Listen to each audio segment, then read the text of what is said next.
Hello everyone. We are finally go. So as usual with these annotated streams, for people for whom this is their first one, there are of course only, I believe, 3 or 4. How this works is I'm going to be playing the debate between Jack Angstreich and Destiny on the left side here, and then I will be annotating it as it goes in real time, so that to the best of my ability, I will be presenting the arguments for you as the debate goes on, so that we can see more clearly what is being said, whether or not there are any glaring contradictions that arise when we see all of the arguments laid out simultaneously, and so that I don't have to speak for 2 hours, because that sucks. So yeah, so without further ado, let's get into it. This is a bit of a long one, so, and then at the end, if you have questions, I do ask that you put them in asterisks, so an asterisk at the beginning and at the end, so that when I'm scrolling through the chat, I can see where the questions are. So yeah, let's get this show on the road. And also let me know if the audio is good. It doesn't necessarily have to map onto a real world. It doesn't have to be like an observable thing. I think it's different than something you test for. Like the point of the theory, right, is to actually explain observations. I'm gonna lose my mind. Right, in it's this actually conversation. meant to I'm gonna predict, lose my mind in this conversation. Oh my god, I'm not gonna be able to do it, guys. So I don't see why it would be any different from an electron. The third input is surplus value. Here, let's just skip past this garbage.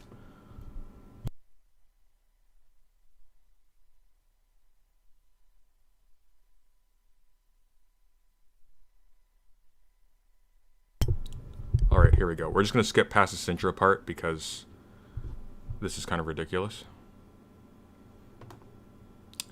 And yeah, I think we're there. All right, let's go. Of the service set. And see, I'm trying to understand why that's a problem for the theory.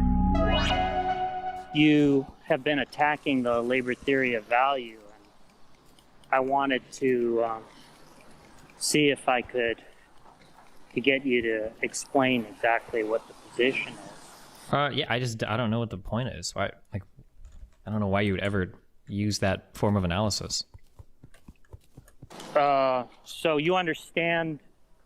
Well, why don't you explain to me why is it that you think it's so surprising? Because I guess I don't understand what the incredulity is about. I mean, like, it seems like there are a couple of issues in terms of like rationalizing it or making it work. There are a couple of assumptions, so related to like the transformation problem, and it feels like modern economic theory can explain everything pretty adequately. I don't know why we would use like the labor theory of value to explain anything ever. Well, what is it that you think modern economic theory explains that the labor theory of value? I'm sorry, I guess what is it that you think the labor theory of value explains that the modern economic theory explains better? The relationship between the like productions of commodities, the relationship between like capital labor and the production of commodities. I guess I don't understand. So like what exactly is the datum that the labor theory of value is seeking to explain? Isn't the labor theory of value just supposed to relate like the labor and capital and commodities produced? Isn't it just supposed to be a way to like relate all of these things and to find them in common terms? I don't think so. Okay, tell me what you think it is, or what is it for you? It's an attempt to theorize the dynamics of the capitalist mode of production. Wait, can you tell me what the difference is between what you just said and what I said? I didn't understand what you said. Okay, can you explain what that means, what you just said? So, the idea is we want to understand what it is that, how it is that a capitalist economy will develop over time, and understand what explains those dynamics, right? That's what the aim of the theory is, right? To attempt to determine the evolution of the capitalist mode of production, right? How a capitalist economy will evolve over time, right? Okay. I guess I didn't get that far in my understanding of it. I thought that the labor theory of value was just like an incredibly like relational thing that is able to let you determine the value of like commodities based on like the input forces. Or Well, it does attempt to determine value, but value on the labor theory of value is a technical term. well, every term in anything is a technical term. Or what do you mean? Of course. What I mean is that it doesn't mean the same thing as it does in other economic theories, Well, or of course, even that's in because it's ordinary parlance. Sure, of course.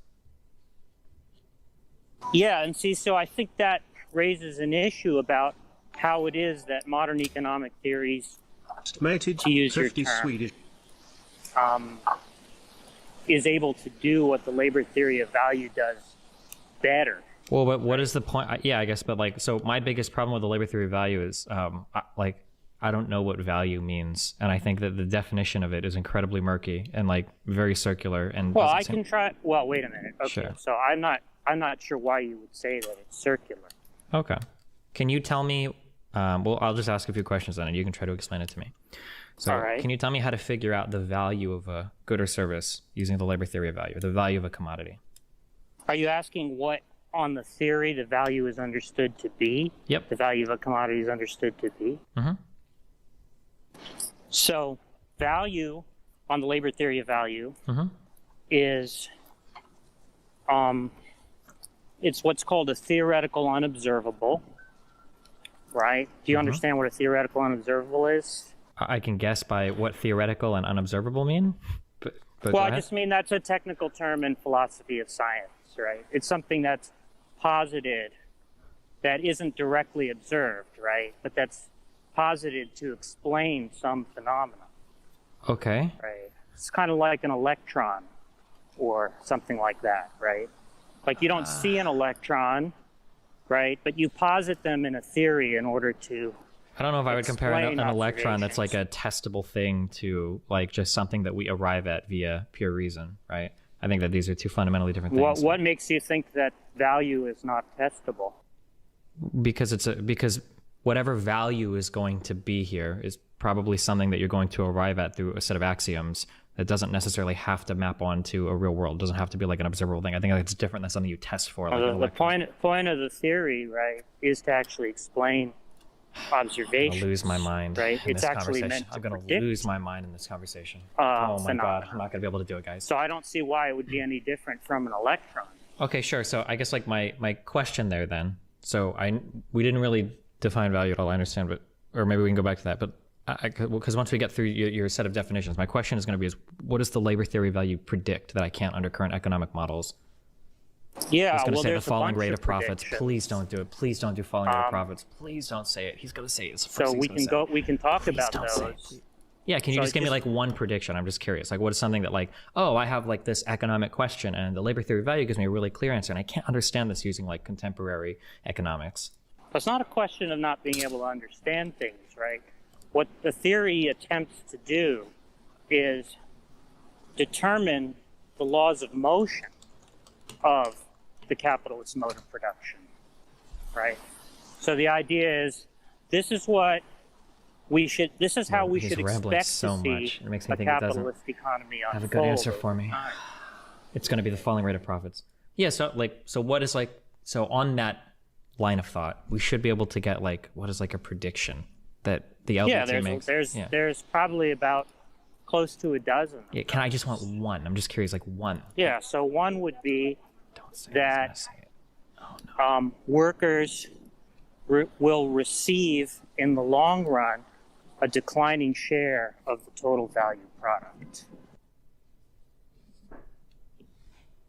Can you explain why? Well, to explain why, we'd have to talk a lot about the labor theory of value, what the labor theory of value is, right? So if you want a lesson on the labor theory of value, that's fine. We can have a little seminar on it. But there's not going to be like some simple answer that you're going to understand unless you're acquainted with the details of the theory. Okay, so I think you have a severe problem with whatever framework you're using if you can't like explain something and make somebody understand it. Like if it has to be I obfuscated. didn't say I couldn't explain it. And I didn't say that you couldn't understand it. I said it wouldn't be a simple matter to do so. And Is there a way that you take a few can minutes. summarize? And this is like a 30-minute lesson to make me understand this. I can try to take you through 30 minutes of introductory material on the labor theory of value and see if we can get there. But I can't promise that in 30 minutes you'll understand why the theory predicts that there should be a declining share of the total value product accruing to workers as a secular tendency. And you can't explain that in any kind of common parlance. You can only explain that through your framework. There's no way that you can... I don't know what you mean by explaining it in a common parlance, right? So when I can say tell you common all parlance, what I mean is using words that most people could understand. You can give like a general explanation of like, oh, well, this thing will probably happen because of like these forces. You can't do that outside of speaking. You know, I don't really understand, like, He doesn't seem to understand much of anything. That if I was Jesus giving Christ. An explanation in terms of marginal utility theory, that would involve common parlance? Yeah, of course. Easily. For sure. Yes. I don't think so. If I say to you, marginal product of capital, do you know what that means? Does this have to do with like the production, the marginal production fucking formula or whatever? Basically the idea of that like, fuck, I forgot what this means. But yes, you can explain this. Yeah, like, it's not common parlance. Yeah, no, right? no. That's a technical term. No. But I can look this up and I can explain it to you in like 2 seconds. Yeah, well, you can look up any term that I use in the labor theory of value and discover its meaning, just like you can in mainstream economic theories, right? Mm-hmm. These are scientific theories, and so they're going to employ specialized vocabulary. So I just don't understand what the objection is. Okay. So the marginal product of capital means that it's the extra bit that you can make every time you add a little bit more capital, right? That would be like a common parlance explanation of like what the marginal product of capital is, right? So if you add like another oven to a fast food restaurant, the more burgers that you can make as a result of doing that or whatever, there's going to be like a marginal addition to where you can only add so many more ovens and get so many more burgers out. I feel like it's like a relatively simple thing to understand. I don't need to talk for 45 minutes to explain that to somebody. Look, I don't understand, right? You don't actually know what labor theory of value is, right? You're not actually, if I asked you, tell me what labor theory of value is, could you tell me?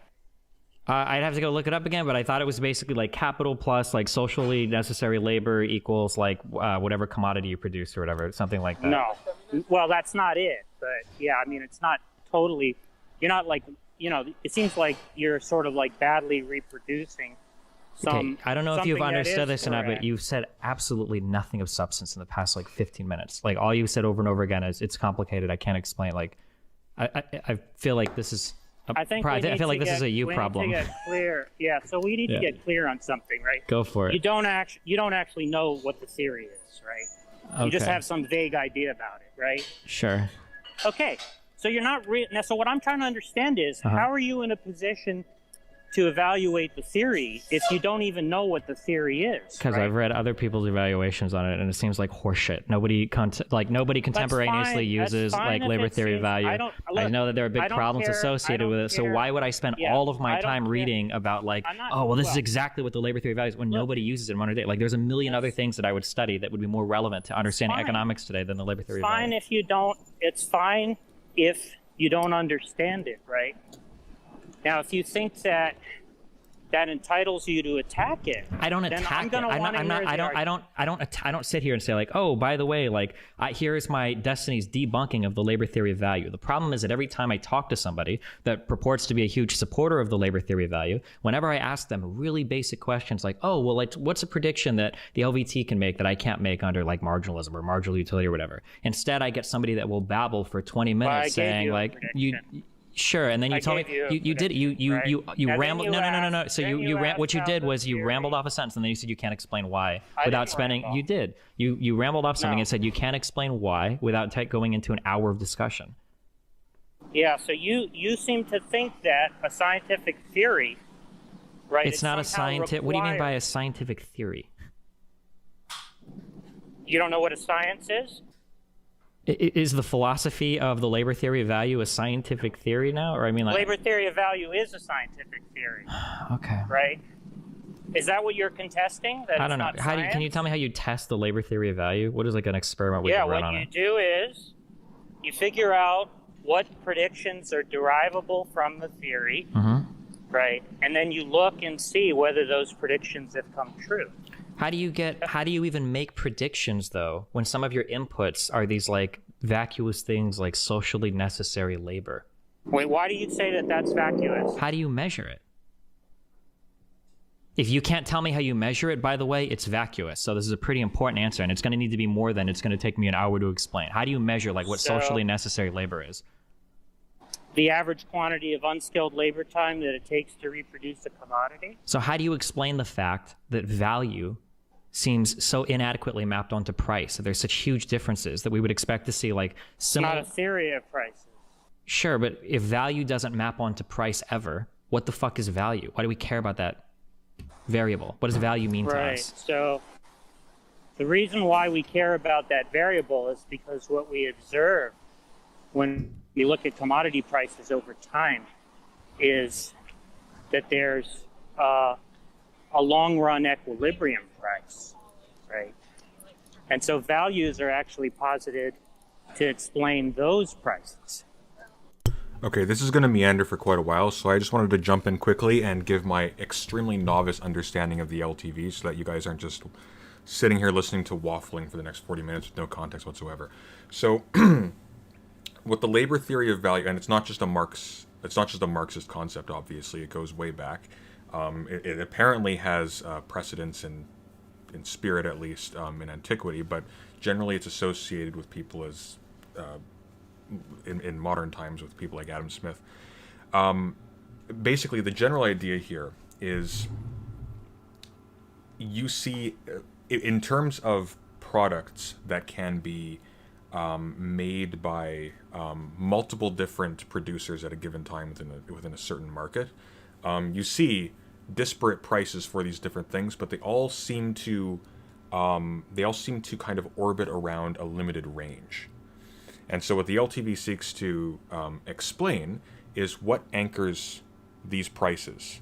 And what it argues effectively is that we can sort of postulate this property called value that is itself, that is sort of socially determined through social processes. So it's not like a flat number that you actually come up with. It may have an actual value in the world, but it's trying to come up with what is the ontological principle that that keeps prices of a given commodity within a certain limit. I hope that makes sense. Anyways, we'll just keep on going with this. That really bugs me that Jack just didn't jump in and just explain that, because it didn't take long. I think... I don't know. Like, Destiny is obviously in the wrong in this conversation. He's being tremendously disrespectful right out the gate. I don't know if he was just tired or what, or if he has history with Jack such that he is just immediately impatient with him. Moving Destiny aside, I think at the point where Jack realized that Destiny was being like this, he really needed to just be like...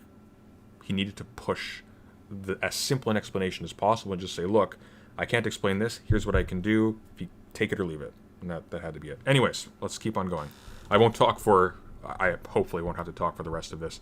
I might remark later if I see something similar. But again, like, the idea behind these annotated streams is that I lay out the arguments as they appear, and so far as you've seen, there are long stretches of time where there is actually no argument because Destiny's just refusing to engage, and it's really frustrating to watch. But let's keep going with this. So, a value is supposed to explain the long-term equilibrium price, as in like the final price that a good or service will meet when what equilibrium is reached? So do you know what a long-run equilibrium price is? No, go ahead and explain it to me, okay? So, like, if we take a given commodity, say a loaf of bread or an airplane or something like that, right? Mm-hmm. We can look at the market price over time, right? And what we'll observe is that supply and demand fluctuations will cause market prices to oscillate around a basic axis, right, which is the equilibrium price or long run. How can you say that there's like a long run equilibrium price on any given commodity though, when like demand for certain things changes all the time, or even like supplies for things can change over time?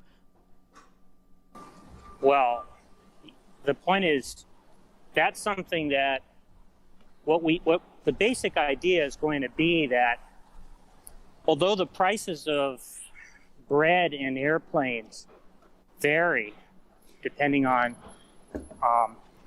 supply and demand fluctuations, it's going to be the case that in the long run, the cost of an airplane is going to be many thousands of times more than that of a loaf of bread.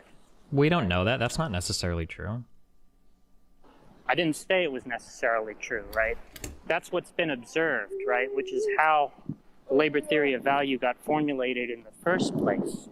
Because the idea was that people became aware of this phenomenon that there were long-run average prices. How are there long run average prices when there are new goods and services that are springing up all the time? I don't understand what that means, especially when you talk about something Why would there be an inconsistency between those two things? I just don't know like a particular good or service that is going to have anything that I would be comfortable calling a long run equilibrium. Like what's the long run equilibrium on like a Nintendo 64 or the long run equilibrium on like a calculator from, you know, the year 1940? I'm not really sure I understand what you're contesting, right? Do you think it's not the case that... Okay, hold on. I'm going to rephrase this, and if you can't understand this, then we can talk again later, because these questions are incredibly simple. So I don't know if you're being evasive or if you're just pretending to not understand what I'm asking. So it sounds to me that what you're saying is that we should see some long-term equilibrium, some settling of price that happens with any given good or service. What I'm telling you is that it feels to me, I'm sorry, let me phrase this a little stronger. What I'm telling you is that there are different types of goods and services that appear over time. The demand for these can dramatically change from one point in history to another, such that I don't know if a price will necessarily settle on some equilibrium. So for instance, you gave the example earlier, well, a plane might always cost more than a loaf of bread, but theoretically, there could be a future where climate change dramatically curbs our ability to farm, and all of a sudden bread will become far, far, far more valuable than a plane, even when it comes to producing it. So I don't understand how you can so confidently say that we will observe these equilibrium prices when there are new goods and services that appear all the time. Yeah, so what I said is that they have been observed, right? But they haven't been observed. I'm telling you they haven't. So there is no equilibrium price today, unless you're saying the equilibrium price of everything goes to zero as the demand for it disappears, except for some like essential goods or services. Like cotton looms probably aren't as in demand, you know, in Marx's or today as they were in Marx's time, as we've gotten better capital to weave fabrics. Yeah, so I'm not claiming, right, that all goods remain in production. He's not claiming anything. Right, I don't understand. for all time. Oh my God. I'm saying that these when they're in production, right, over the term of their history of being in production, right, what's been observed is, well, at least what's believed to have been observed, right, is that there are these long-run average prices, so-called equilibrium prices, right? Why would we observe these prices? And so Sorry, go ahead. Given that economists have observed those things, right, or are believed to observe those things, right, they think they're seeing an equilibrium price, right? What they tried to do then was try to figure out what determines the equilibrium price, right? And the reasoning was that given that supply and demand cancel each other out at equilibrium, right, it's not actually going to be supply and demand that do the explaining, right? Something else has to explain it. Wait, why is that? Can you explain that? Why is that? What do you mean by it cancels out? So if supply is equal to demand, that's the point of equilibrium, right? Okay. So we understand that increases in supply at the same schedule of demand are going to cause the price to fall below the equilibrium. Similarly, increases of demand at the same supply are going to cause the price to rise above equilibrium. Sure. right? So we understand that supply and demand will determine the deviation of the market price from the equilibrium price, right? Okay. The point is, though, when supply is equal to demand, that doesn't tell us why supply equals demand at that point rather than at some other point, right? Well, isn't it just because there's a certain quantity demanded at a certain price? Isn't that all that means? Well, question is, why is it that in the long run we have this basic stability? Because there's a scarcity of resources. People only have so much money that they can spend on so many products, and it's up to them to figure out the utility of any given product and how much they're willing to spend on it. Well, I don't know whether that's a good answer or not, right?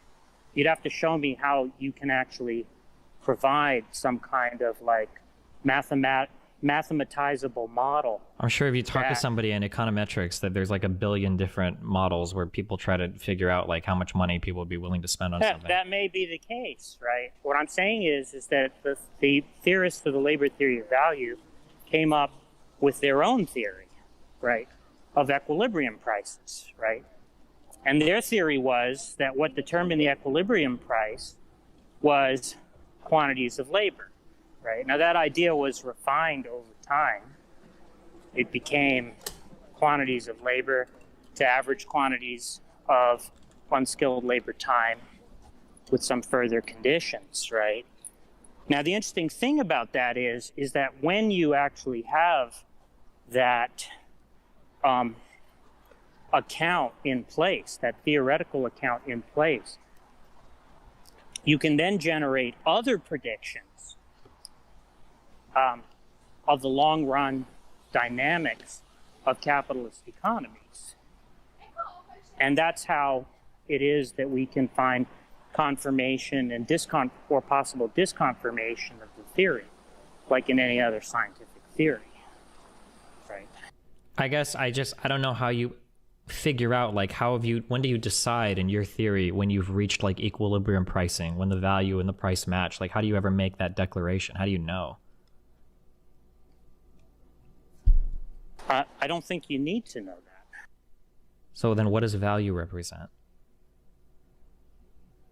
So again, value is understood to be an average quantity of unskilled labor time that it takes to reproduce a good at a given time or place, right? That's what's understood to determine value. Yeah, I've never understood how you, like that unskilled labor time, like there are multiple things that we could create using unskilled labor time. It feels like your prediction would say that all of these things would roughly have the same value, but the prices would like fluctuate wildly in the market depending on what they're producing. What right? prediction? I don't understand. What prediction are you talking about?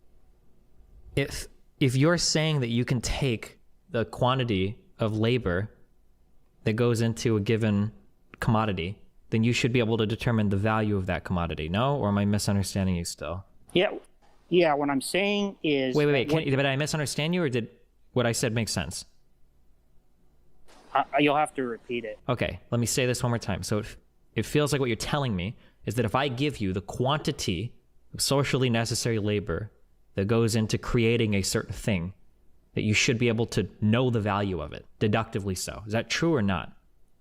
Yeah, that's the average quantity of unskilled labor time so that my question is, produce a good is the value. So my question is it feels like I can take different commodities that I could produce with the same amount of socially necessary labor, and I would get wildly different prices for those things in the market based on their like demand. But I don't know if you account for demand in the theory is not a theory of prices, so you could get prices that are markedly at variance with values. So then how do you ever figure out when the price is where the value is? If you're telling me that like, well, the value is going to be what the price in the long-term equilibrium will settle at. You don't need to figure that out. So then what is value again? I'm sorry, can you explain one more time for me? Yeah, so value is a theoretical unobservable that's postulated to explain equilibrium prices. It's understood that it will coincide with equilibrium prices under certain conditions. And in the conditions where it doesn't coincide with equilibrium prices, those that variance is something that can be understood as a systematic deviation from the value, right? And then how do you determine, like, when it comes to, like, what units do we express a value in? Is it arbitrary? You can express it in hours. Okay, and then how do you make the calculation of, like, how much, like, socially necessary labor goes into producing a given commodity? You're asking, how do we know in the case of a given commodity Sure.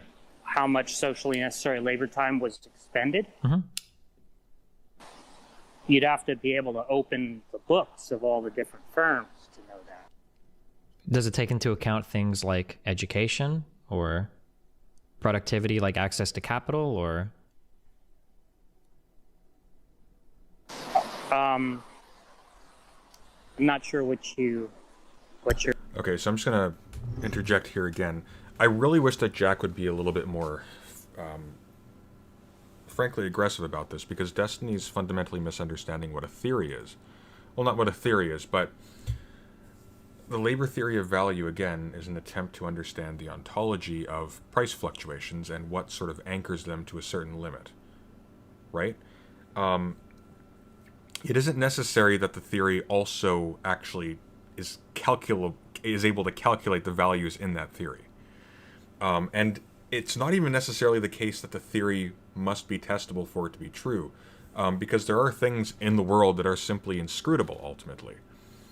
It may be, however, that it has predictive value insofar as it fills a role in another overarching theory, which, in fact, it does. There's a reason, again, why the LTV is so prominent in Marx's theory, while it isn't actually Marx's invention, because it factors heavily into his theory of surplus value and all that other stuff that I haven't read yet, because, goddamn, the Das Kapital is a long book. But, I mean, this is like a really elementary mistake that he's making, and it's super frustrating. What you mean by take into account? What do you? education. Okay. What do I you? mean, What do you? What do you? education What do you is a think? factor. What do you think I mean by that? I don't understand how I talk to these people and they have no fucking idea what the fuck I'm saying.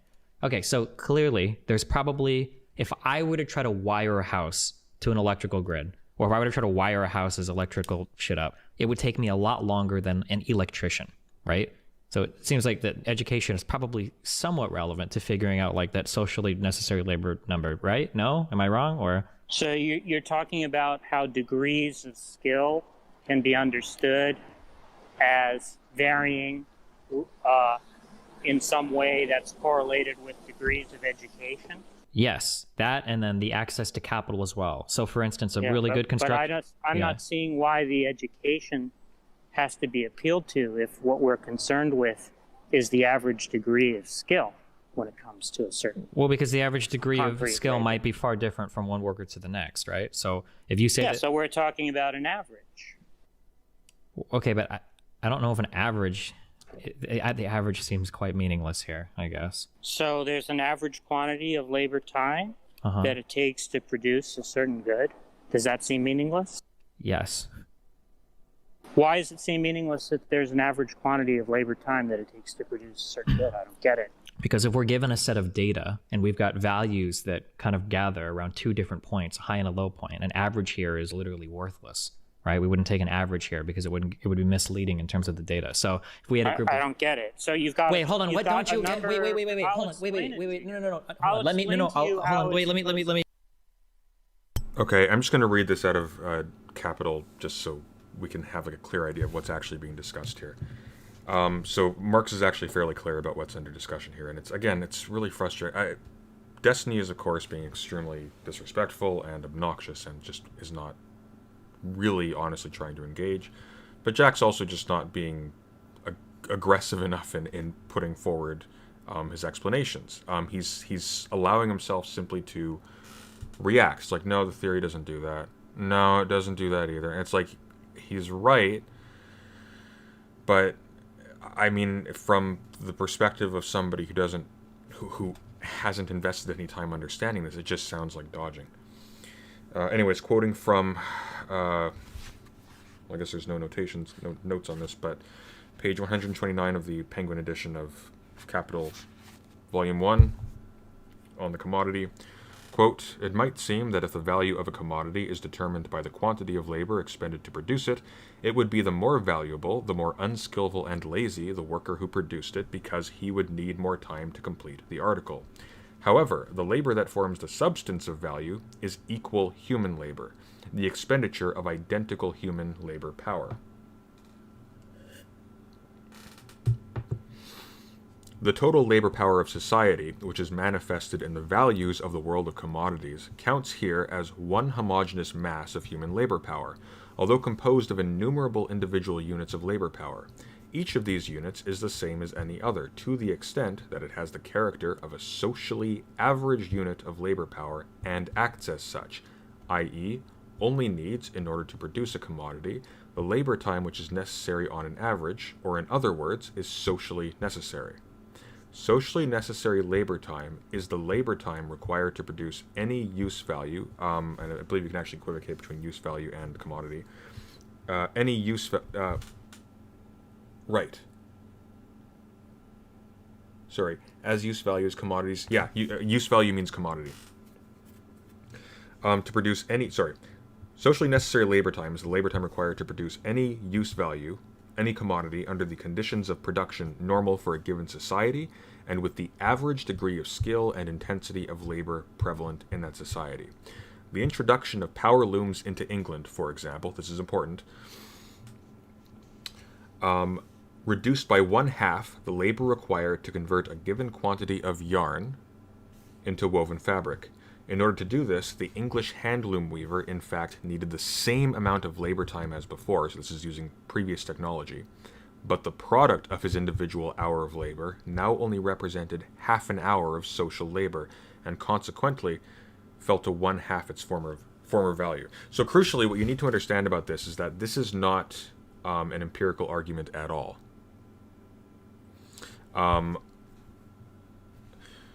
Is there any worth in breaking down Destiny's arguments? I'm having a lot of trouble finding some. I think early on he was sort of asking questions that could be answered. But at this stage, he's fundamentally misunderstanding what the labor theory of value is and the kinds of predictions that it can make. And furthermore, like, these aren't even... I mean, labor theory of value isn't explicitly left-wing. It's ideologically neutral. It's an attempt to understand the ontology of the forces that determine how resources, or how the prices of items in a market, of commodities in a market specifically, and it's not that difficult to understand. So it's, again, really frustrating, because Jack should be able to explain this really quickly, or at least explain the misunderstanding of what kind of theory the LTV is. But he's just not doing so. He's just kind of content to just kind of parry. And it's frustrating.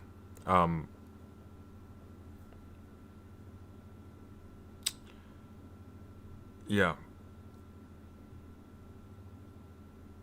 That's just what's my opinion. I don't know. Anyways, let's keep going with this. But yeah, just keep in mind, like, the labor theory of value isn't a theory of how do we calculate the prices that will emerge. Now, you can arguably do an empirical study that might actually yield the value, the value that determines sort of the possible range of prices, which is the that can determine the prices that we see in the market, or can determine the equilibrium price, pardon me. But it's not required for the theory itself to be coherent that we have that value to hand, right? That would be a separate thing that you would do. You'd be operating outside of the theory at that point. And that'd be something that'd be very useful to do. But it's not actually necessary for the coherence of the theory that you do that. And it's sort of like, you can equivocate it with... you can compare it to, like, arguments in theology or apologetics, where very untestable, empirically untestable theories are brought forward that nonetheless cohere. And so, like, if they're rendered invalid, it's because one of their premises is false. It's not because the internal logic is wrong. But the LTV should explain prices, shouldn't it? It explains an aspect of prices. So prices are very complex. They're not just... And again, I'm not an economist. I'm new to all of this, but I've done a little bit of homework in the last couple of weeks. Prices aren't just determined by fiat, right? There are forces that determine what is a viable price. And when we consider the fact that these prices are determined within a social context, it starts to make sense to invoke social forces to explain these prices. In this particular case, the LTV is trying to explain what anchors the possible range of price fluctuations. It doesn't try to determine what, in a specific case, the prices are of a given commodity at a given time. It's trying to determine, okay, so, or it's hypothesizing what holds all the prices of a given commodity, which are various and change based on time, what holds them within a given range. Does that make sense? Which is, again, crucially why value in this case is very sharply distinguished from price. Value is literally trying to determine, like, think of it in terms of like political theory, the general will, right? The general will is ultimately, like in Rousseau's theory, this is a very vulgar interpretation of it, but the general will is ultimately what the community as a whole ends up doing.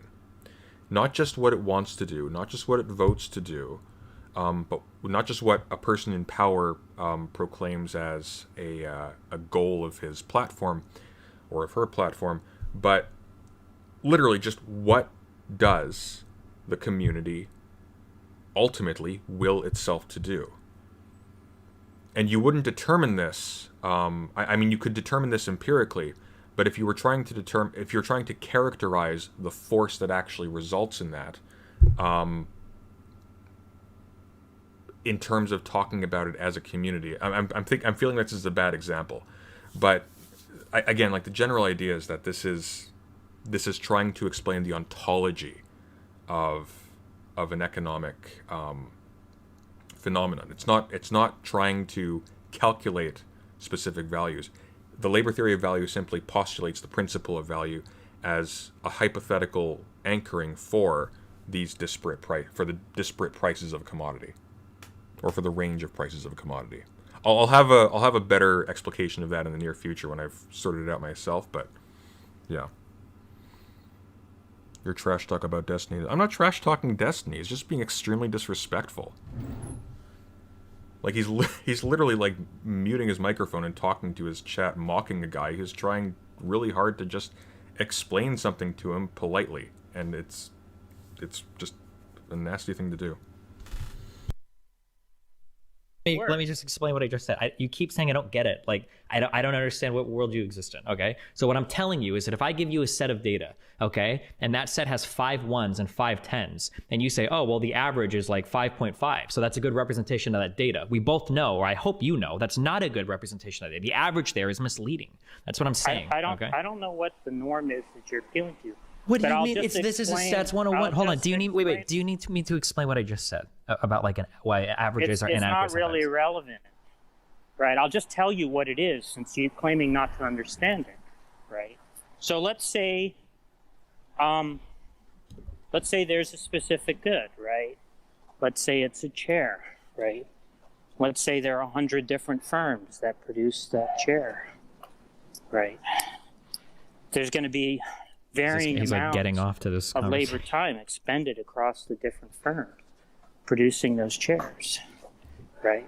Some firms can produce 100 chairs in 10 hours. Others will produce 100 chairs in 20 hours, right? You just add up the total number of labor hours and the total number of chairs, right? And you're going to be able to divide by the number of chairs, right? and you're going to be able I to understand get. you can do that. I don't know why it took you. I understand you can do this, but this is such a wholly worthless number. Like what? Like Why is it worthless? because. Do you want to? I mean, like we can go over the difference of like median, mode, average, range. Like if we want to do like really basic sets of numbers and how we look at them. I don't know how far back I need to go to talk about like why. I'm just trying to understand why it's worthless. Right? It's I'm just worthless telling you because the that's social. what Because if means- somebody I'm just tells me, telling I'm you- sure I just a understand you. I minute, know what you're just a telling me. minute. I'm just telling you that's what the value is on the theory, right? Sure, and I'm just explaining now, to you when that you that say it's worthless, right? Presumably that's worthless with respect to some aim, right? So what aim is it that the theory is attempting to target, right?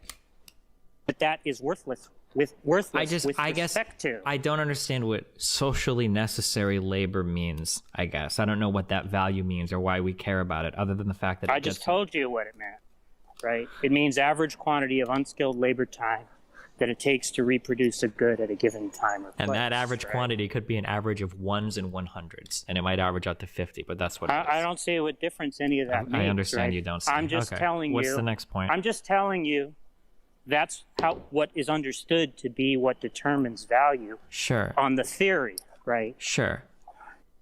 Now, what's the objection? I don't understand the utility of it. I don't understand the utility of any of this. So you don't have an objection, right? You're just saying you don't understand the theory, which is fine, right? If you don't understand the theory, that's perfectly fine, right? Then you just say, I don't understand the theory, right? But that's not what you do, right? You say the theory is bunk, it's worthless, it doesn't make any sense, right?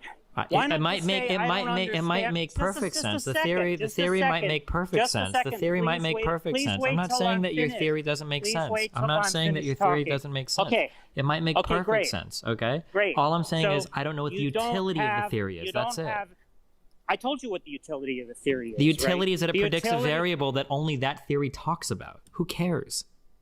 What difference? You don't think that? That I it's care a about the significant- Marxian definition of value? No, I don't care about that. Who cares? No one cares about that. You yourself have said multiple times So value if doesn't the necessarily theory- map onto price. So if who the cares? theory predicts that there are going to be economic crises, right? Or if the theory predicts that capitalism can't evolve indefinitely into the future without breaking down. I think it might. Who knows? Maybe it will. Yeah, but that would be something that people would care about, right? It could be, but Marx himself Yeah. thought that the capitalist system would break down in his lifetime. Sorry. And now we That hear that doesn't- it's going to that's break down irrelevant. 100 years from now. So Just like, a minute. Uh-huh. Just a minute. I'm just addressing the point where Okay. you said, "Who cares?" Right. Mhm. So there is a reason to care that people might have, right? not for something that is equivalent to Nostradamus predicts economics. No, like Sorry, you haven't established that. I don't have to establish that. No one uses this theory is your- anymore, and is it's your- predicted the downfall of capitalism for over I- 100 I- years, and it well, hasn't first of happened. all, it's- I'm sorry. First of all, sorry. First of I'm all- sorry. I'm sorry for you. Okay, I'm sorry. Yeah. So look, I'm not interested in the smartass comments, Yeah. right? Okay. Is your view that the theory is bunk or not? My view is that I have never in my life been given a problem and I thought, man, I don't understand this problem at all. And then somebody is like, oh, well, if we analyze this from an LTV perspective, now we have way more, like we've got a better tool to make sense of this problem. And then it's like, oh shit, you know what? Yeah, totally. I didn't understand and now I do. Now this is So let's get clear on this. Mm-hmm. You don't. You said you don't, and then it cuts You don't off. claim Oh. that the theory is false. Is that right? The theory, what does it mean to be false? I mean, as long as it adheres to all of its definitions, it could be internally consistent. I didn't ask you if it was internally consistent. That's a different claim, right? The theory makes predictions about how capitalist societies should evolve. Okay, so here's a good example of how to think about this. What Destiny is misunderstanding about the nature, the kind of theory that the LTV is. So let's consider, for example, social contract theory, right? Social contract theory postulates a hypothetical history that explains how communities cohere, because there is built into their relationship, at least in the context of modern bourgeois communities, there's built into the relationship between citizen and sovereign an implied history that may or may not have ever taken place, in which either tacitly or concretely, people have engaged in a contractual agreement to give up their natural state of having effectively no prohibition on taking whatever they like from each other for the sake of their mutual security, and have referred their powers to a policing body to keep them to that contract, right?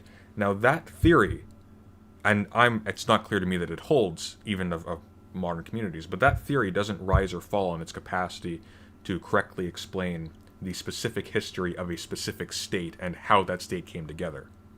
Does that make sense? Similar with the LTV. The LTV, again, is trying to determine the ontological force, or is trying to hypothesize an ontological force that can account for an anchoring down in any given market situation of the disparate prices of a commodity, and why are they held together? Why do they not go beyond a specific orbit when conceived of as equivalent? I mean, of course, like you can complicate things by talking about like branding and things like that. So I mean, when you talk about like the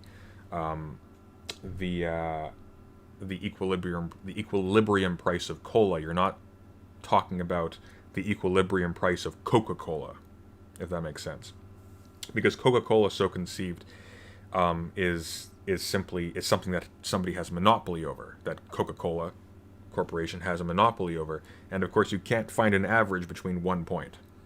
So, anyways. Can you walk me through like one clear... Well, wait a minute. You're not going to. You're going to speak in vague generalities. All right, go ahead. Wait a minute. I just want to get clear on this, right? Yeah. Your claim is not that the theory is false. Is that right? Well, it depends on what you mean by false. Is it internally consistent, or does it make accurate predictions? I didn't ask you if it was internally consistent. Okay, you think what the are you theory asking is not me? Internally consistent? I'm sure I would hope it is. So you don't think the theory is internally inconsistent, right? I don't know the LTV enough thoroughly to know whether or not it's internally consistent. You don't know it well enough to know if it's internally consistent. Correct. You know it well enough to know whether it's false or not? I don't... It depends on what you mean by false. So you understand, right, that there are propositions, that what predictions are propositions, right? We should expect to see X, right, over time, right? So let's say a rising rate of exploitation, right? We should expect to see a rising rate of exploitation over time, right? That's a prediction of the theory, right? Why would the theory predict that? Can you walk me through that? Again, I can walk you through it if you want to take the time and have a seminar on the LTV. Can you explain it to me in less than like 3 minutes? No, I can't. Okay, start talking and I'll go ahead. Go for it. Then just start talking. Right? Then do it in 5 or 10 minutes or 20 minutes. Go explain it. Why? So you want to have a seminar on the labor theory of value, right? Yeah, now? I want you to tell me why we would expect to see less and less or more exploitation of workers. All right. So let's start with the basic formula for capital. Okay. I'm sorry, for value. Okay. Right. The formula for value, the value of a commodity, is C plus V plus S. Right. Okay. C is constant capital. Constant capital refers to what are sometimes called capital goods in mainstream economic theories. So it's going to be basically the goods, the material goods that go into production that are not actually labor, right? So it's going to be like natural resources, right? It's going to be labor. I'm sorry. It's going to be machinery, tools. Well, hold on. I thought that those things count as having had labor enacted on them prior to this. So, for instance, the value of capital goods is going to be broken down into further components of C, V, and S. V being labor inputs. Okay. And if you keep breaking down the C, right, eventually all you're going to have are labor inputs. Gotcha. So the idea is that all capital inputs can be broken down into labor inputs. Okay. So, so C is going to refer to buildings, machinery, raw materials, energy inputs, and other types of auxiliary products that are necessary in the production process, things like soap or lubricants, and so on, right? Now, then there are labor inputs. That's V. And basically, inputs of V are measured, well, what's understood to be the value of V is the value of the goods that are necessary to reproduce the worker's capacity to work a given number of hours, right? So the amount of, say, part of it is going to be physical needs, right? So the amount of food that you need to consume, and there may be the other needs that figure into the average wage, right?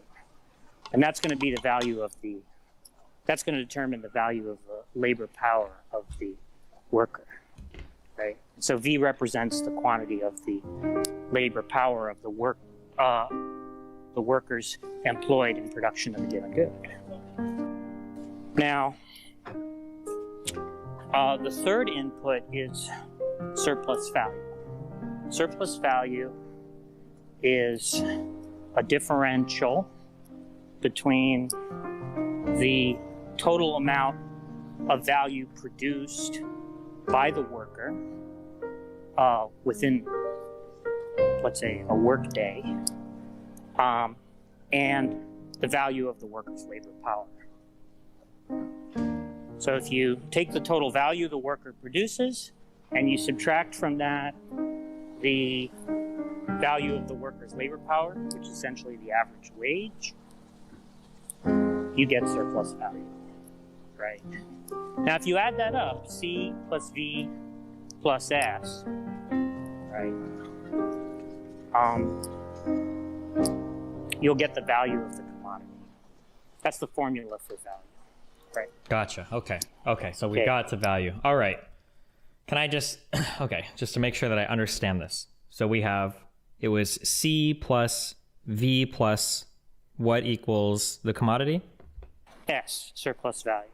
Okay. So C was the like initial capital that could also be constant capital that could also be broken down into the same formula. And then we have V, which is the, so this is the variable capital. Okay, which that is means, labor. That means right? That's the value of labor power. Yep. Okay. And S, which is surplus value. Okay. Equals are good. Okay. What is the, okay, gotcha. All right. Okay.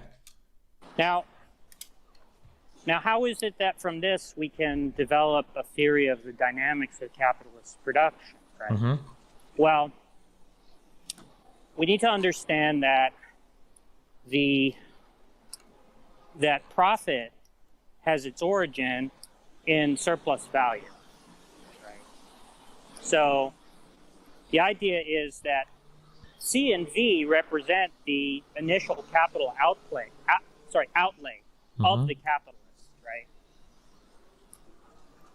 The capitalist is engaged in production because he can make a profit, right? So if all he did was merely reproduce the counter value of his initial capital outlay, there'd be no incentive to risk his money in production, right? So it's because the worker agrees to work 8 hours, right? Let's say, but produces the value of his wage in just 4 hours of labor, right? That the capitalist is able to earn a profit on the theory, right? Because the capitalist, what the worker has agreed to as part of the labor contract is he's just turning over his labor power to the capitalists for the 8 hours, right? So he doesn't get to keep the goods that are produced at the end. Isn't right? he adding his labor value to that constant capital though? Why is he entitled to the surplus labor if he's only adding to somebody else's constant capital? I'm not sure what you mean by entitled. I'm just saying that's What do the you nature of think the I meant legal when I asked that? contract. Sure. What do you think I meant when I asked that? Can you? Well, I don't know whether you were referring to some kind of moral notion or some kind of legal notion, right? But legally, I'm not making any moral claims at all, right? And the theory doesn't make any moral claims. It's not a normative theory. Sure, I understand. I guess you made it sound like you work 8 hours to produce like a given 4 hours of surplus labor or whatever. That's right. You engage in 4 hours of surplus labor and therefore would produce on that basis 4 hours worth of surplus value, right? Okay. So if the value of the commodity, the finished good, is C plus V plus S, right? If that sells at its value, which is to say if the value is realized, right? That means that the capitalist, upon sale, receives a remuneration which is equivalent to the counter value of his initial capital outlay. So it covers the cost of his initial outlay, right? And then there's this amount that's left over that he gets to pocket. Now, he may have to pay out certain expenses out of that, right? They're going to be things like taxes, interest to lenders. They're going to be rents that he might pay to the landlord who leases him the land that his factory is on, let's say. And there might be other costs that are not actually costs that contribute to the qualities of the finished good, things like advertising, insurance, I got it. Lots of other stuff. and so on. But whatever's left over after all those payments is going to be profit, what Marx calls profit of enterprise, right? So that's, on the theory, that's the reason why the capitalist is willing to risk his money, because since the worker agrees to a contract which whereby the worker will produce more value than the value of his wage, the capitalist is able to earn a profit, right? Now, how does this basic understanding of commodities allow us to develop a theory of the dynamics of capitalist production? Well, here's a basic understanding. Here's an outline of the basic mechanism, or at least one of the basic mechanisms that will drive that, right? So given that capitalists are engaged in competition, right, for market share, there's going to be an incentive for capitalists to cut their costs in relation to their right. I think I cut off for a second. Sorry about that. Yeah, there's going to be a incentive for capitalists to cut their costs vis-a-vis their rivals in production, right? Because then they could, for instance, win a price war with their competitors and capture a larger market share. And they'll also earn a higher rate of profit if they do so, right? If they succeed in cutting costs, right? And one way they can do that is by adopting labor-saving technologies. So if you adopt a labor-saving technology... Wait, hold on, just so I understand. That's not the only way to do it, right? That's just one way to do it, or... Yeah, there might be other ways, okay, right? But yeah, there's going to be a persistent drive. The idea is that there's going to be a persistent drive for capitalists to find ways to cut costs by by adopting labor-saving technologies. So let's look at how this affects the formula for value so we can understand how it generates a kind of dynamic in the development of the mode of production, right? So let's say, let's imagine a hypothetical good. Let's say, I don't know, let's say some kind of fancy bicycle that costs, let's say the value of the bicycle is, I don't know, let's say it's, let's say that the typical, dude, fuck me. Oh my God. let's say that the value of constant capital across that sector of production in a given production cycle is going to be something like, I don't know, let's say $1,000, right? And let's say that in that same production cycle, $1,000 worth of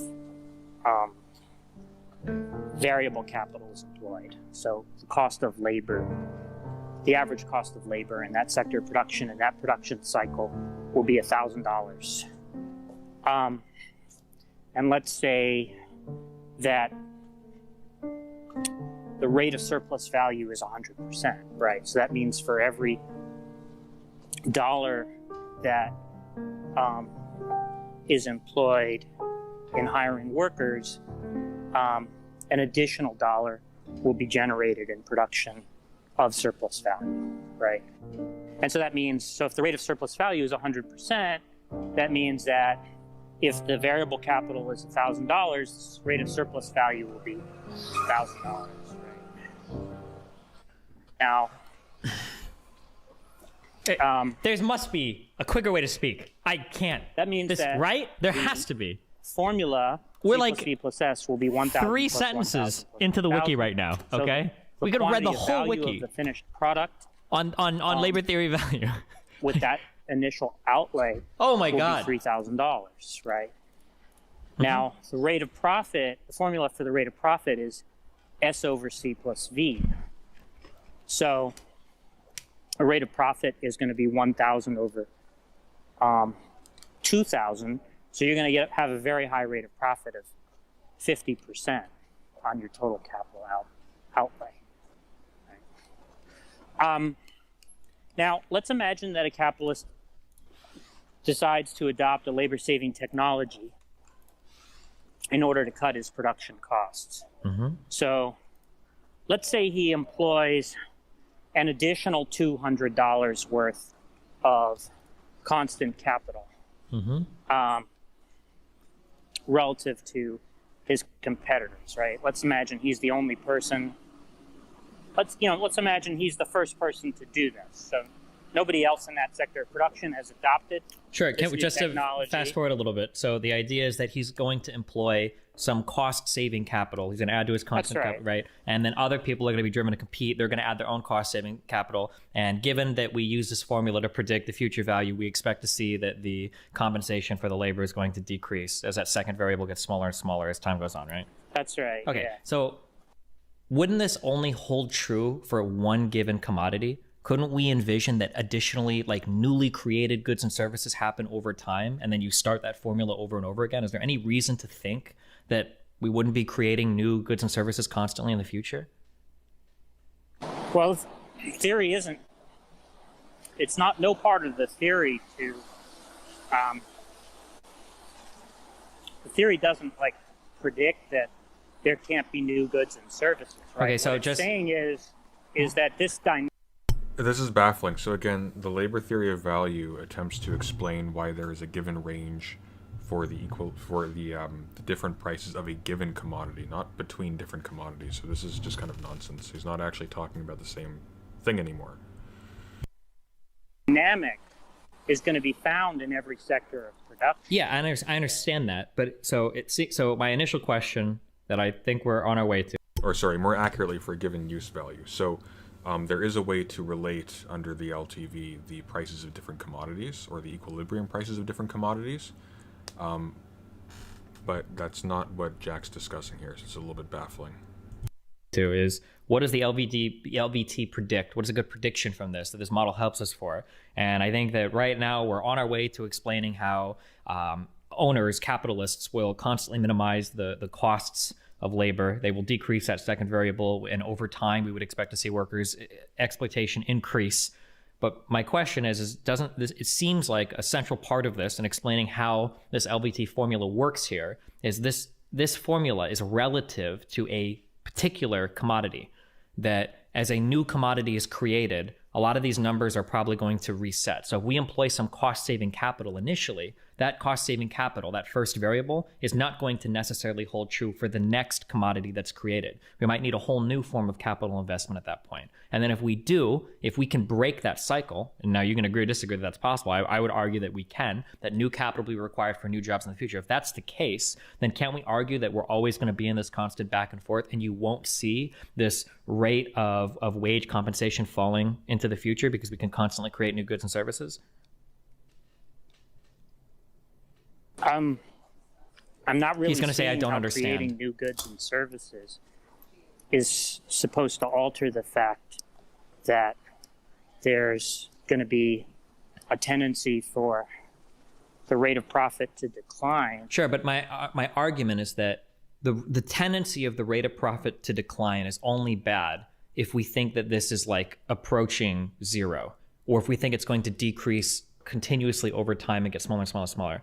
But my contention is that if we create a new good or service, if we create a new commodity, every time we do it, that rate of profit is going to rise initially and then fall again. So rather than the rate of profit falling over long periods of times, it will fall and rise and fall and rise and fall and rise as new commodities are created. I wasn't saying anything about the decline in the rate of profit as being something bad, right? Okay, so again, like one way to understand, so this is actually an interesting point that Destiny's bringing up, but again, it doesn't actually, it doesn't actually have much to do with the labor theory of value at all at this stage. For the simple, I mean, you can then deploy. This is more talking about what do we do when circumstances change such that we have to change what we are applying the labor theory of value to. An analogy you can think of is like Thomas Kuhn and Karl Popper with respect to scientific revolutions. I actually haven't read Karl Popper on this, but I read a bit of Kuhn. And if you're familiar with them, you'll know that Thomas Kuhn is famous for a theory of scientific revolutions, for how we shift between paradigms in science. And we shift between paradigms in science primarily through radical experimentation, not through the sort of scientific method, so to speak, but through trying out new things, and we discover principles on which new paradigms are then built, without actually necessarily running previous paradigms to the full end of their utility. However, in between paradigm shifts, there are periods of what we could call normal science.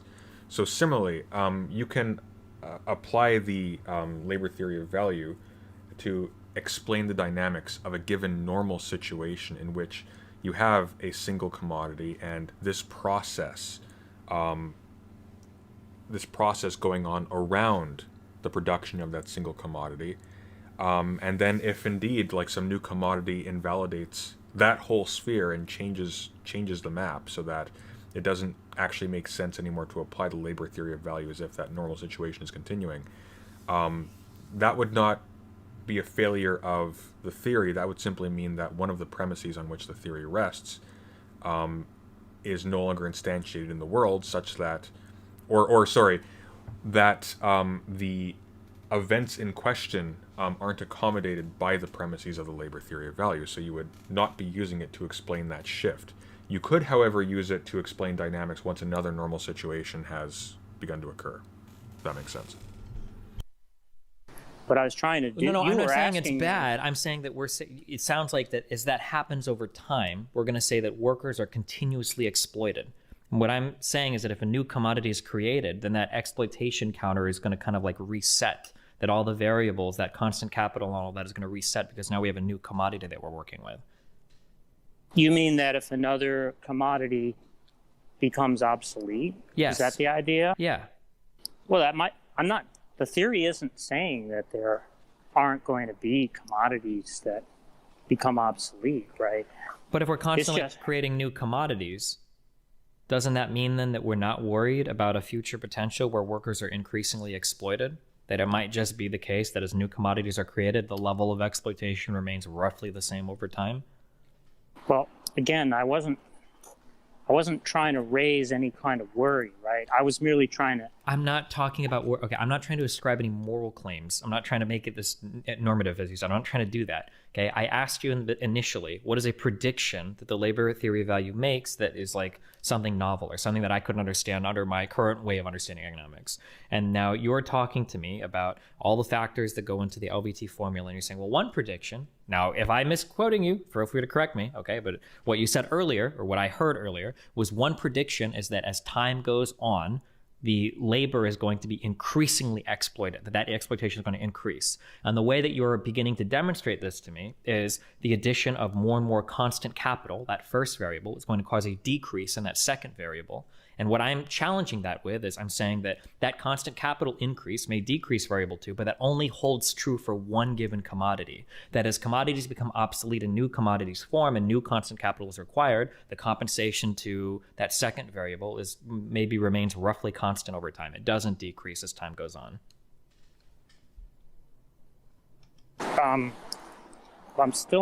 not understanding how you're... How does he not understand anything? I don't understand. What the fuck?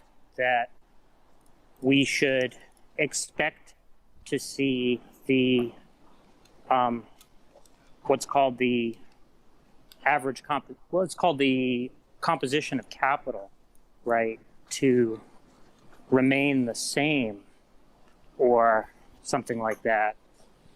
So like economy-wide. Okay, so let's use a real world example, okay? And I'll see if I can understand all of our factors of production here or whatever, and see if I understand this, okay? So let's say that we have a huge warehouse where we store documents, okay? So we have, in this warehouse, we have giant filing cabinets, okay? I'm gonna call that C. And then we also have workers that we bring in, that we have to pay a wage, and they go through the filing cabinets. We'll call that V. And then you let's say that the W, the product, the commodity you're selling at the end is like access to these documents to some company, and you charge them money. That's not... See, that access to documents is not going to be understood to be something that has a value. Wait, what do you mean? Can I not analyze services using the LVT? Most services probably not. 80% of... Okay, so actually this is, this is actually a pretty blatant error on Destiny's part. It's not his fault. He hasn't read Marx. I've read a tiny bit of Marx, and it's funny. You can actually find all this in the first few pages. What he's talking about here when he's talking about access is actually identical in principle to when Marx is talking about property. So here, land on which no human hand has ever worked to increase its fertility has no value. So think of access to these documents as being an abstraction akin to access to land that has otherwise not been used, right? Because labor is not being mixed with the documents. It's access that is the quote-unquote commodity, but not actually a commodity under this theory. So land on which no human hand has ever worked to increase its fertility has no value, but it can get a price if it is surrounded by a fence upon which is put a placard, private property, trespassing forbidden, and if people are ready to pay that price because they need that land as a source of livelihood. This price will in reality be the capitalization of the net income, aka the land rent, accruing to its owner, income produced by those who will farm it and draw material resources, goods for self-consumption or commodities, from it through their toil. Products of nature or free goods like land, what would otherwise just be considered free land if it wasn't fenced in, have indeed no value since no social labor has been spent on their production. but can nonetheless get a price through private appropriation through the social institution of private property. So again, like, these wouldn't be a commodity. Commodities specifically are use values. Wonderful says, if it can't be applied meaningfully to current phenomena, then why should we use it? If the way of thinking about the elements of the world don't account for certain gas complexities, why not shift? Well, no. So crucially, it can be applied meaningfully to current phenomena. It can't be applied meaningfully to transitions between one state of affairs to another, right? Because it's a theory of a normal situation. It's a theory of a dynamic within certain parameters. If the parameters change, it can't transition across parameters. Well, it can, but you'd have to basically just relocate your analysis to the analysis of the new normal situation. You wouldn't be able to treat the old normal situation as continuous. That's what a paradigm shift is. The analogy here is the introduction of a new commodity that breaks the old cycles is a paradigm shift. So now it's not simply a matter of competing efficiency. Now the entire game has changed. But in this new game, you can then understand it by reference to the labor theory of value. I'm not a proponent of Marx. I am not a Marxist. I'm just saying that this is a misunderstanding on Destiny's part of how such a theory works. It's a pretty elementary misunderstanding he's making. It's again, like, Destiny is not a smart person. I actually think he's astonishingly clever. It probably doesn't help him that he is, because he's cocky and he doesn't pay attention when people who are experts, frankly, that he has some disdain towards, are trying to explain something to him. I mean, like, this conversation is only an hour and 50 minutes long. He has spent so much time waffling and wasting time. I don't think I'm actually going to go through the whole thing, just because if memory serves, I don't think it actually goes anywhere. I think we'll give it a few more minutes, but, like, we're at 57 minutes in now. And, like, dear God, I was all excited when he was starting to do the seminar bit, because I had skipped over that the first time I had watched this, because I just wanted to see, like, if it improved at all. And I thought, okay, he's going to explain, it's going to be clear. And he did, sort of. Like, this is great. This is actually really useful. And by the way, I'm going to update the link to my server in the to my Discord server, in the description of this video, so you can all come and see this document, which I will upload there. But man, I don't understand why he's so hostile to Jack. I don't know what Jack did to him. Of our economy is a service economy. I can't understand any services using the labor theory of value. I didn't say any, right? I specifically said most, probably not, right? Well, most... So yeah, most services are not actually going to be understood to be value producing on labor theory of value. Okay, let's use a different example, okay? Let's say that we're making cars, okay? So I've got my constant capital is going to be my tools. We've got our V variable is going to be the workers that we pay to work on things. S is going to be the surplus value that's created when V acts on C, I think, right? And then W is our car sold at the end, right? Okay. Okay. So it seems like what our worry is that over time, as capitalists seek to minimize V, they're going to add more to C, and they're going to minimize V, and that's a trend that we would expect to see over time. That as the capitalist adds more and more tools to their arsenal of car-making stuff, that wage labor is going to be compensated less and less, and we would tend to see that fall over time. Is that decent? Is that an okay understanding of what we're saying? Well, what I'm saying is that what the theory predicts is that that of the total value product, right, the amount of it which is surplus value is going to increase over time, proportional to the amount of it which is workers' wages. So yeah, so for instance, so if we added more tools, if we added more to our constant capital, the surplus value would remain the same, but the wage compensation would decrease. We would expect to see that over time, right? Well, given that the technologies being adopted are labor saving, right? Of course, we're going to assume that's what the constant capital added would be, is labor saving. It's not just for kicks, right? Because it's labor saving. There's I guess one way to think about it is that the weighting of constant capital to variable capital is going to increase. The ratio on the would side increase, yes, on the side of the constant capital, yes, right? That's right. Yeah. 35. Okay. That's what we would expect to see over time. So what I'm saying is that particular formula, okay, that's relative to a single commodity. Do you understand that? Yeah, but the point is that the same. Yeah, there are going to be different formulas in different industries. But what I'm saying is that if we expect to see the ratio of C to V increase over time, that's going to be with respect to a given commodity, to that one formula. However, let's say in the future we go from making cars to flying vehicles. We're going to get a whole new formula where the ratio of C to V might reset completely. And that those might be further replaced by some other commodity where the ratio of C to V resets completely. So what I'm saying is that it seems like we would only expect to see that ratio of C to V. We would only expect to see that increase indefinitely over and over and over again. And we'd expect to see that to increase to hugely large numbers only within a single given commodity. But if we're constantly creating new commodities, I don't know if we would expect to see that tendency over time. Oh, what I'm trying to understand is Okay, so this is actually the first legitimate challenge that Destiny's to the LTV.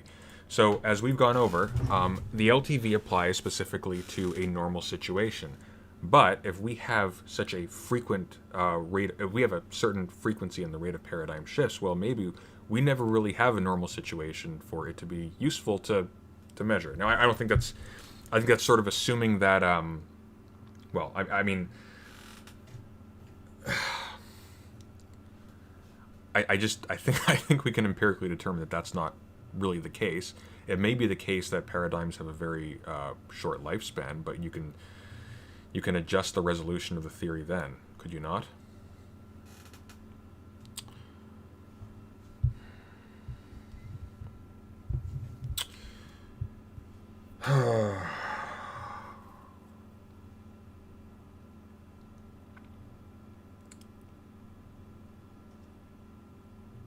Yeah, so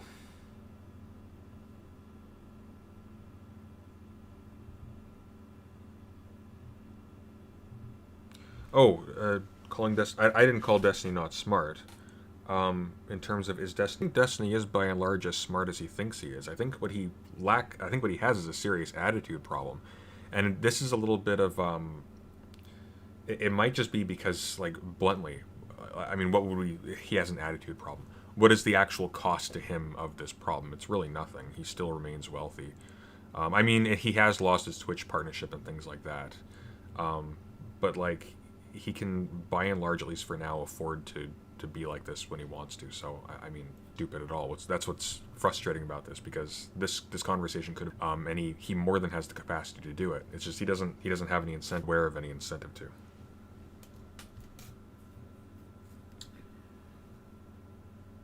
Oh yeah, Anthemic Lullaby. When you make an invite link on Discord, you can go to the little blue editor. Yeah, actually, I've been doing that constantly, and for whatever reason, my Discord server keeps resetting the link so it expires. So I just need to keep going back, generating a new link, and put with no expiration date, and putting it onto newer videos. And that's just how it is. So yeah, we'll let this run on for a little bit more, and then I'll answer your questions, and we'll call it a night, because we've been going on for a while now. Why would you think that the replacement rate of new commodities for old commodities would be, like, highly labor intensive? Why would you think that the majority of those because the productivity commodities of labor would be highly labor because the intensive productivity rather than highly capital. Because it seems like the productivity of labor has grown tremendously as time has gone on. How does that generate that prediction? How does what Because generate that I'll prediction? grant you that the theory does predict that there will be increasing productivity of labor, right? That is a prediction of the theory, right? So I'm granting to you that we should expect to see increase in labor productivity, right? What I'm trying to understand is how an increase in labor productivity generates a predictive expectation that as new commodities are created, that those industries that develop in order to produce those commodities will, on balance, be highly labor intensive rather than highly capital intensive. I don't understand. I don't know if they'd be highly labor intensive, but I think that it's possible that the intensity of the labor might hold somewhat constant with the relationship to capital. That's a possibility. I'm not saying that's definitely going to happen. I'm saying we have to acknowledge that that is possible. I mean, I'm not really sure why it would be important. What would turn on conceding that it's possible, right? Well, because if you Unless were to I think- concede that, then we would get rid of unless the I- entire prediction of the LVT to say that like compensation to workers is going to fall indefinitely in the future. Saying that something is possible, right, is not any kind of concession, right?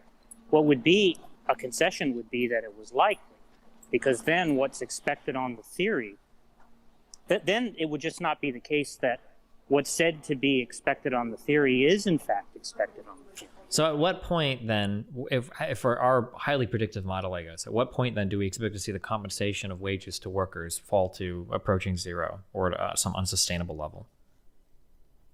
I don't have a prediction of that kind. So what are we predicting again with the LVT? We're saying that one of the predictions of the theory is that as a secular tendency, we should see a declining share of the total value product accruing to workers relative to the share accruing to capital. And why, can you explain to me why I can't understand this in like conventional economic terms? Why do I need the LVT to understand this? So what I think is the case is that that's what's called a novel prediction of the theory. Are you familiar with the idea of predictive novelty? Predicting philosophy, something new that hasn't been predicted before, or something unique to a Yeah, particular see, theory? the reason why predictive novelty is significant is that it's sort of taken to be a highly, well, what's called highly virtuous explanatorily with respect to a theory. So in other words, the idea is that if you have a theory that correctly predicts novel facts, that's like taken to be extremely. Okay, if you guys are alright with this, this is gonna keep on going forever. There's like 50 more minutes, and I think there are at least a few other instances of Destiny just going to the piano, at which point we can't even hear what he's saying. So I'm gonna pass judgment on this, answer some questions, and we'll wrap it up for the night, because I don't know about you guys, but I want to sleep at some point. Wonderful says, if people use the LTV for everything, then if what Destiny is saying is outside its theory, then why don't other Marxists call such people out for using the LTV that way? Okay, so here's the problem. Marx was a very smart man who did very serious political and economic theory, and your average Marxist is not. So that's the issue. Marx has become as much a cultural icon as, how he should be regarded as being a theorist like any other. As being an evolution of social political ontology going from Kant through Hegel to Marx. Marx is fundamentally I don't know if he's a late Enlightenment theorist, but he's a political theorist. He's a philosopher. The man had a PhD. He cared about the ontology of human interactions. Of society, of what actually is this thing that we are talking about when we're talking about the state, when we're talking about value, when we're talking about all these little things. And that is something that the vast majority of people who call themselves Marxists, unfortunately, have no interest in whatsoever. Because Marx also... oh yes, I will check super chats when I'm done, very shortly, because my voice has a limited level of endurance. But yeah, no, I mean, this isn't true of all Marxists, but it's a lot of Marxists or avowed Marxists use the lingo, use Marx's lingo, in the same way that I don't know, reactionaries will quote classical literature or something. Like, there's not really an interest in actually in using Marx to understand. Rather, Marx is a political weapon, or a kind of, you know, he's a totemic fetish around which you can find community with other like-minded people who have similar passions and grievances and etc. And that in itself isn't illegitimate, but it gets frustrating when you have a bunch of people who haven't really bothered to understand a very, very critical and difficult and time-consuming to digest theoretical framework and critique. It gets frustrating when people who have no passion to understand or to learn, use this as like a flag or as like just for petty squabbles, you know? Yeah, exactly. That's a better example. Wonderful, wonderful. It's like reactionaries using Aristotle or Plato while not bothering to understand them, or while not understanding them as themselves instances in the history of philosophy or of political philosophy or what have you, in which they too made mistakes and naturalized things that were super contingent to their times. And you see this a lot too, to be fair, in a lot of like actual mainline theorists. Like, for example, it's not uncommon to find Hannah Arendt, say, who has some prestige, referring to Aristotle's concept of citizen or virtue or human flourishing as if this was simply the given understanding in Athens or at his time, which is simply not the case. But yeah, I think fundamentally the problem here is that Destiny was coming at this with the wrong attitude, and Jack just wasn't adapting. Jack was willing to actually literally go through a seminar or give a lesson on this, and I was excited for that. And Jack is actually approaching this as a teacher. Destiny is upset because this isn't entertaining. But it would go really fast if he just listened. Like, he was being given this information for free. He wouldn't even have to work for it. He wouldn't have to read the Wikipedia article. He'd be getting it directly from somebody who is an expert in it.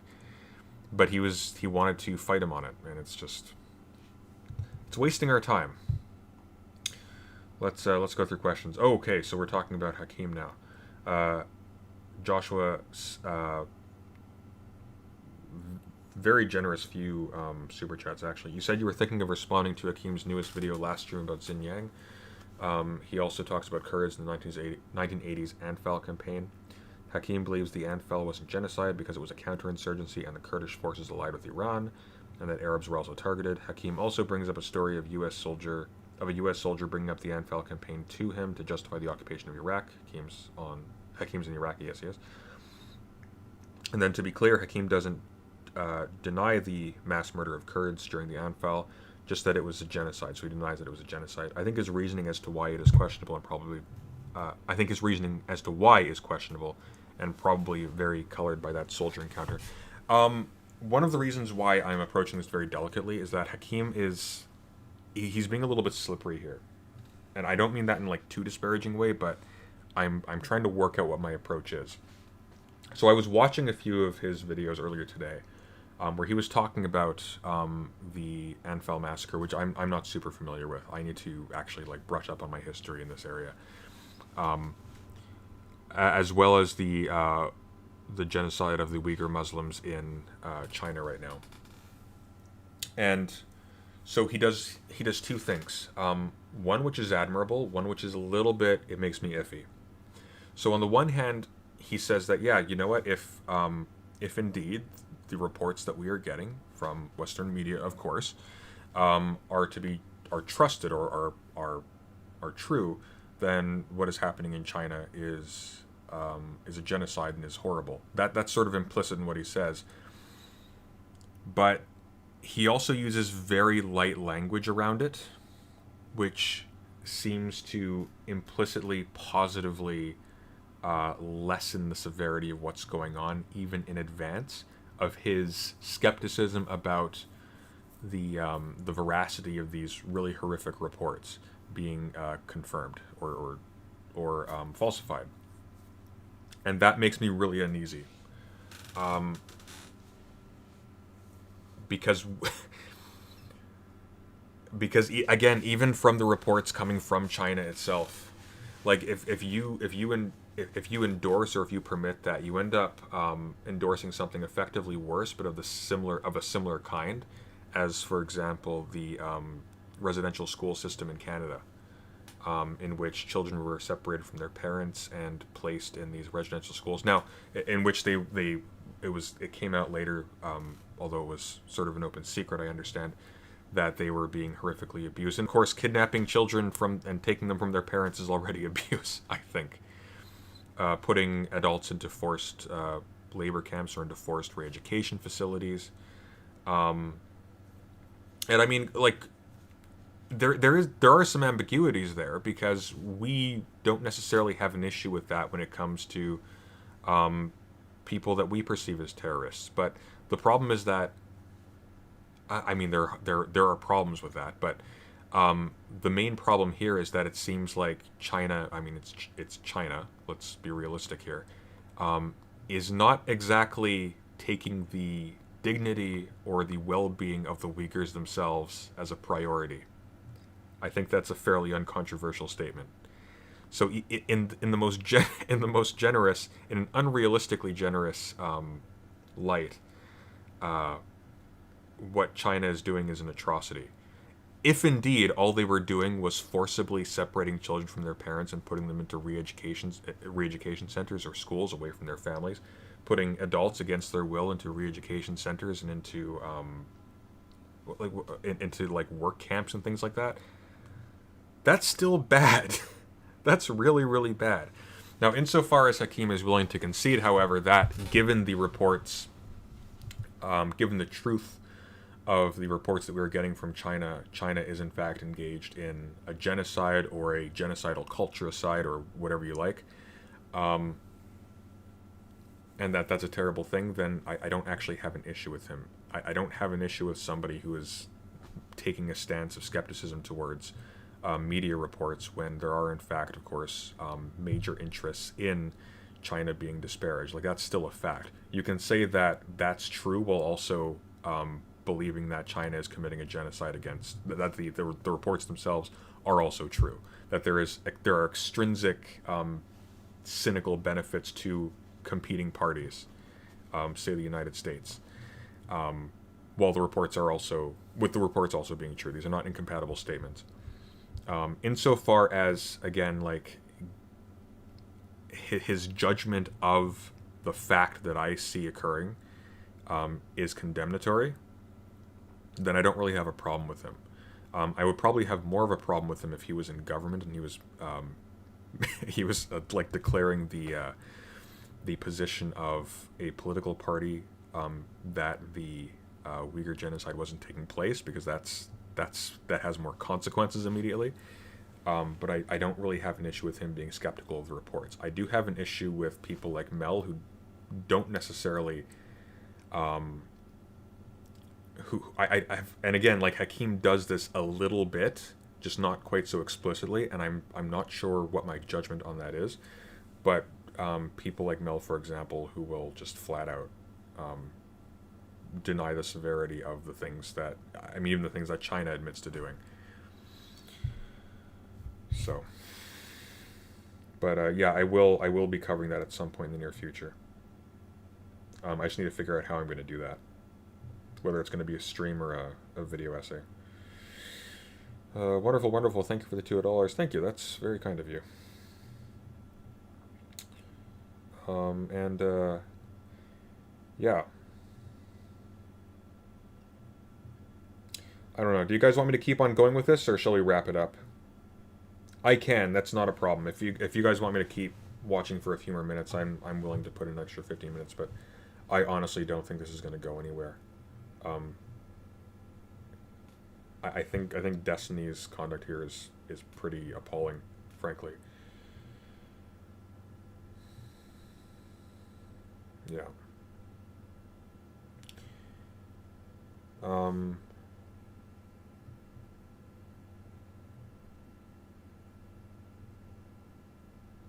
well, that's the thing, wonderful, wonderful. Destiny isn't actually always a very impatient man. He's had very productive conversations with people on very difficult topics. Like he had a super long conversation with Inspiring Philosophy, on that simulated universe hypothesis. And he deserved the treatment way more. He deserved this treatment way more than Jack did here. But I guess he was a bit more. He was a bit less meandering. Well, Jack wasn't even meandering. Jack was just kind of, he's Jack. He sounds like that. Well, what you have to understand about the theory is that, like, like I'm not gonna lie. Like, my mind melts a little bit. Like, come on, speed it up a tiny bit. But at the same time, like, you don't do that. You don't do what Destiny did here. That's just not a good look. The conversation never got off the ground. Okay, good to know. So if the conversation never got off the ground, I don't think it'll be. Yeah, I don't think it's going to be more fruitful later either. I think I'm not going to do the 4-hour stream that Ask Yourself did. If you want to go through the whole thing, you can check out his stream. I just wanted to annotate to the extent that there were actually arguments to be shown, and I remember, again, like on my first viewing, I was appalled by Destiny's conduct. I didn't remember there being actually no argument until this one point. I mean, fundamentally, Destiny's contention is just that he finds the labor theory of value uninteresting, and he probably finds it uninteresting because the labor theory of value is, again, a theoretical critique of the frame of political economy as a whole, of what became economics as a whole. He's critiquing the paradigm under which, or the theoretical underpinnings that are sort of tacitly assumed in economic theory as it existed by the time he was writing. That's referring to Marx, not Jack. If you're just not interested in that, if you just want to operate within a prevalent paradigm and you're not interested in the scaffoldings of that paradigm or whether they hold up, then of course questions about the actual ontology of things like value is not going to be very interesting to you. But I mean, like, this is just insensibility on Destiny's part. He is simply aloof to or disinterested in a part of reality. I mean, imagine that attitude being applied to science. It's no. No, no, no, no, no, no, no. All right. Oh yeah. Oh, and by the way, like, when I was discussing the Uyghur genocide earlier in this super, super, like, smoothed out, sugar-coated way, that was bad enough. The actual reports that are coming out are horrific if you haven't seen them. Like, for God's sake, they have child limits on Uyghur women. I think it's up to 3, and there is a period between births that they are allowed. So if a Uyghur woman in one of these camps has a baby and then has a baby 9 months later, or has a fourth baby, that baby will either be aborted in the womb or killed once it exits the womb. So actual mass infanticide at this point. It's actually horrific. I think waffling, or I think walking on eggshells around this to appease his, if indeed that is his motivation. I think sugarcoating this is going to be a very bad look for everyone who does so in the near future. I think it's a very unwise move on Hakim's part to be tiptoeing around this. And yeah. It's bad. Like, I wonder how it's going to reflect on all of us, though, right? I mean, we talk about aloofness to the Holocaust when that was going on, or to eugenics, even in America, in Canada, aloofness to the residential school system, to imperialist oppression of peoples and lands conquered by the British Empire, or colonized by the British Empire, more accurately. I mean,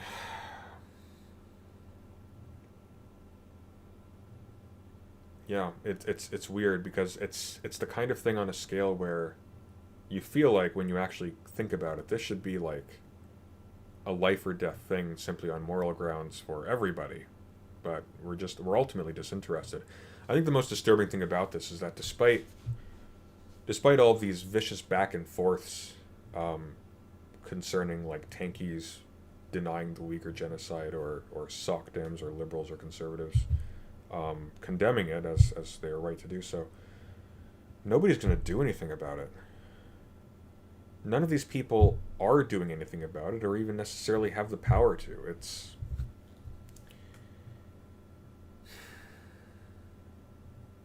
Or do they? Yeah.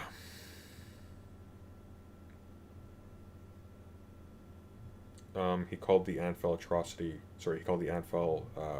Hakim called the Anfal massacre atrocity propaganda. I mean...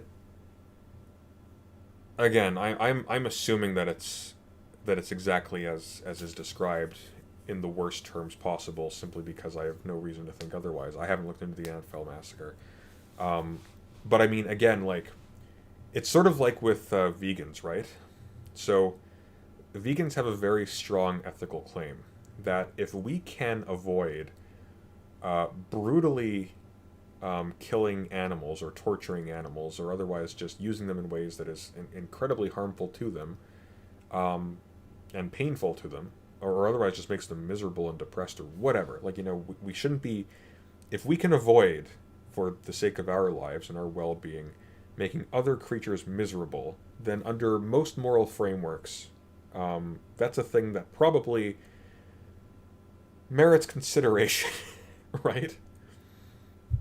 Now, to this end, a lot of vegans have exaggerated either the effects of meat eating, say, or how bad...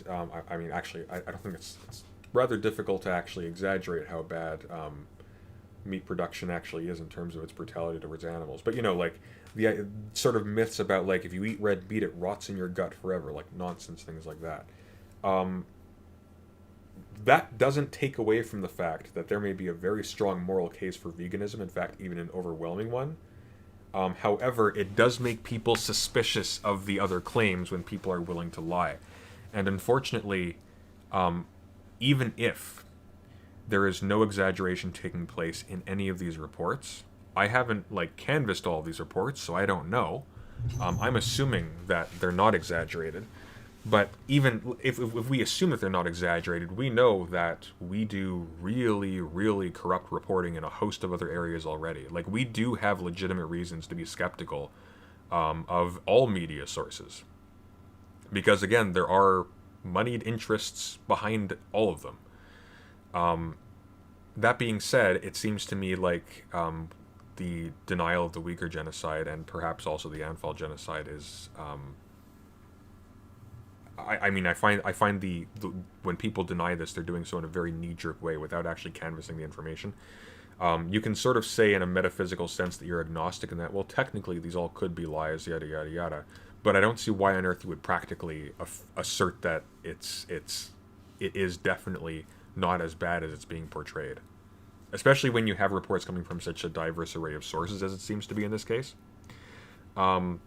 However, I was watching a video with Hakeem where he was talking about the Anfal massacre, and maybe I misheard this. I was listening to it passively, but my understanding was that he was describing he was describing his initial understanding of it, given the fact that within Iraq, this was depicted in such a way. So it was Iraqi propaganda that he was listening to that was downplaying. This is a biographical point. At a certain point in his life, he had bought into propaganda that had said that the Anfal massacre wasn't a massacre. Maybe I'm misremembering. I wasn't paying very sharp attention. I was extremely tired today, but I'll have to revisit that. Ask Hakeem. Yeah, I could just I may just DM Hakeem and just ask him, like, in no uncertain terms, what are his points, what are his positions on this. And again, like, if he gives positions like I've outlined as being ethically palatable to me, then there's no problem. And I'll go over that as well, of course.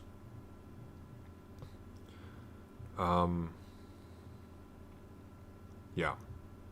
So I'll be addressing the Hakeem Uyghur genocide denial issue in some future stream or some future video. I haven't decided yet, but that's what's coming up. Anyways, and of course, I'm hoping that by next week we'll be ready to do the next episode of the King Crocoduck response stream with Jelma and Shruggy. Shruggy actually just got himself a new microphone, so he actually should sound as good as us, finally. But yeah, thanks everybody for suffering through this with me. I'm going to update the Discord link after I end the stream, and I'm going to be uploading the notes, such as they are, to the Discord server. So, hope to see you there. Thank you again, and thank you to people who donated. This really helps the channel a lot. It helps me find time to keep making these and to keep making the video essays. Although I don't ask for donations. I will answer your questions if you don't pay. Just be advised of that in the future. All right. Thanks very much. Take care. Have a good night.